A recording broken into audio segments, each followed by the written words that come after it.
There are horror movies that try to scare you with what you can see. And then there are horror movies that try to scare you with what you can hear.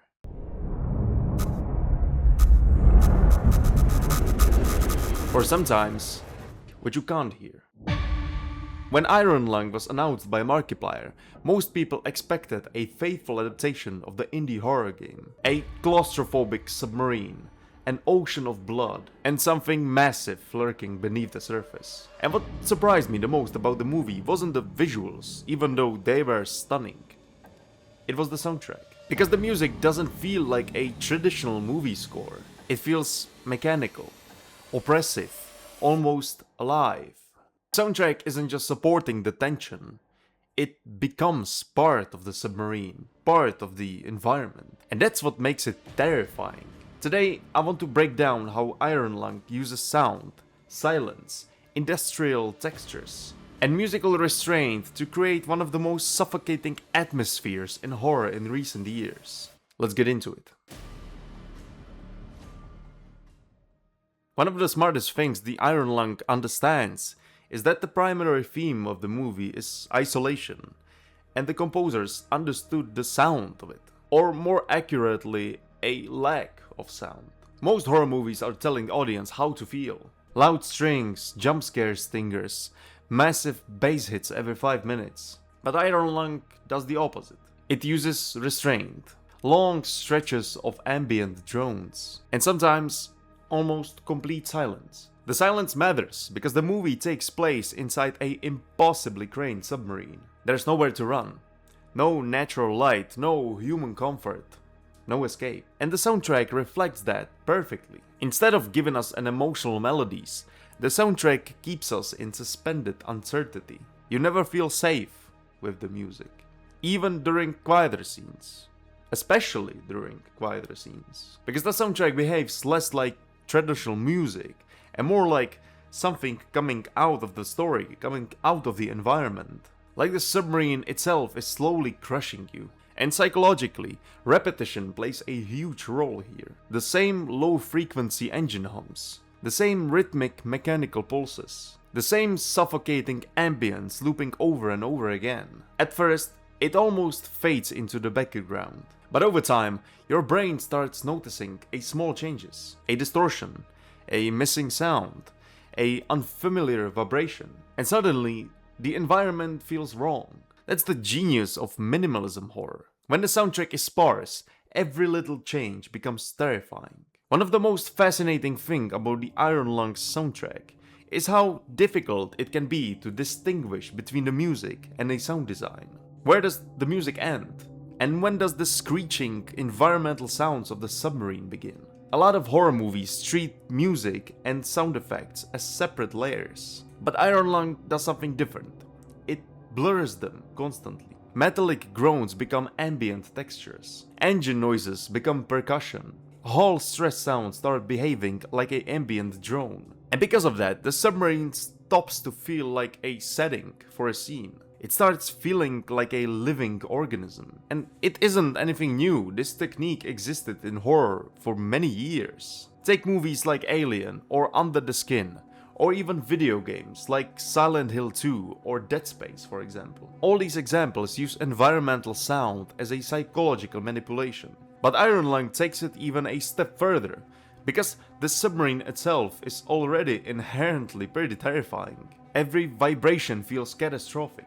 And the soundtrack weaponizes that anxiety. Sometimes the audience cannot even tell whether they're hearing music or some structural failure. That uncertainty is incredibly important, because horror thrives on ambiguity. The less clearly you understand something, the more scary it becomes. Your imagination fills in the gaps. And imagination is usually way scarier than anything you can show on a screen. A huge reason the soundtrack feels so unique comes down to the composer. His name is Andrew Holsholt. If you've played modern retro shooters or horror games, you've probably heard his work before. He's known for aggressive, industrial, high-intensity game soundtracks. And that background matters, Because game composers think about tension differently than movie composers. In games, music often has to sustain an atmosphere for much longer periods of time, because a player might spend 10 minutes exploring, 30 minutes surviving, or an hour trapped inside a stressful environment. So game music is designed to live with the player, not just guide a scene. And you can absolutely hear that influence in Iron Lung. The soundtrack doesn't rush. It lingers, it loops, it breathes, sometimes uncomfortably slowly. The music creates psychological endurance. You're not just watching a horror happen, you're sitting inside it. And that's incredibly faithful to the original game.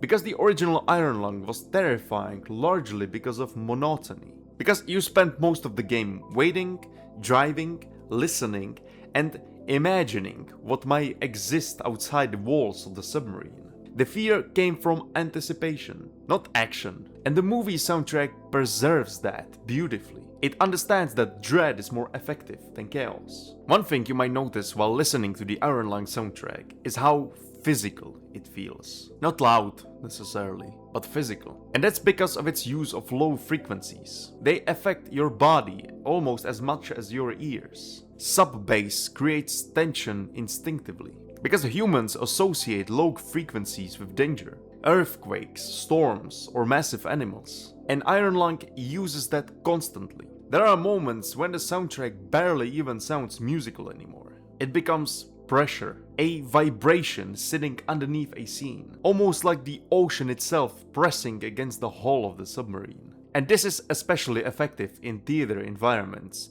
because bass isn't just heard, it's felt. Your chest feels it, your seat feels it.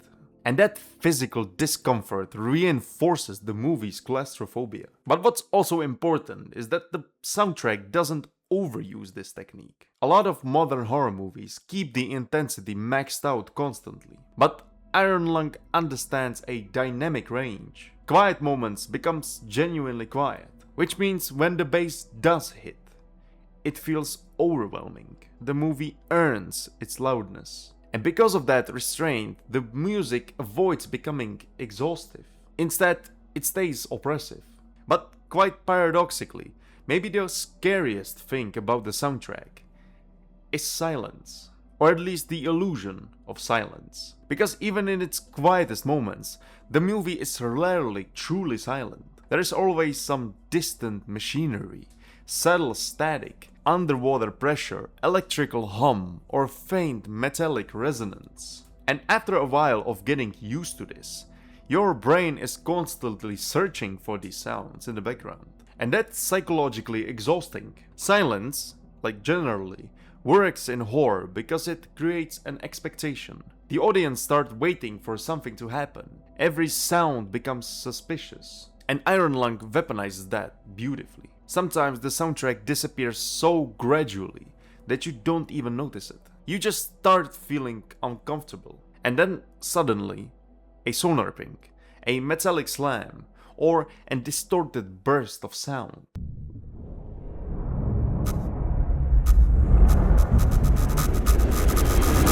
And your nervous system goes into a panic mode. That contrast is everything. Without silence, loud moments lose its impact. The same thing goes for horror in general. Without the feeling of safety, a dread becomes much less effective. Without restraint, horror becomes just noise. Iron Lung understands that horror doesn't come just from what jumps at you at any moment. Sometimes fear is just simply waiting. And now, the question is, how does the music stick with people so much, even though it's so restrained? The answer to that is the same answer to the question of why does the soundtrack sound so different? It's because Iron Lung's music isn't trying to sound scary in a normal way. It's trying to simulate confinement. Everything about the soundtrack reinforces physical limitation. The narrow frequency range, the constant low-end pressure, the blending of sound design and score. Even the pacing feels trapped. The music rarely gives the audience an emotional escape, and that's exactly why it works. The soundtrack turns the audience into another passenger inside the submarine. You're not just observing the claustrophobia, you are experiencing it firsthand. And honestly, that's one of the hardest things a soundtrack can achieve, but I think Iron Lung did pull it off. The effect of taking you into a scene, like making you experience it firsthand. That's incredible. So to wrap this up, the Iron Lung soundtrack understands something fundamental about the horror. What we hear is often much scarier than what we see. The soundtrack doesn't rely on some massive orchestral explosions. It doesn't constantly demand your attention. Instead, it slowly invades your personal space, like pressure filling a room. And by the end of the movie, the music, the submarine, and the fear all became inseparable. And that's what makes the soundtrack so effective. Not because it's loud, not because it's aggressive, but because it feels inescapable. And honestly, that might be the most terrifying thing about it. If you enjoyed this breakdown, feel free to subscribe and let me know what other movie soundtrack would you like me to analyze next. Alright, thanks for watching and I'll see you next time. Bye bye.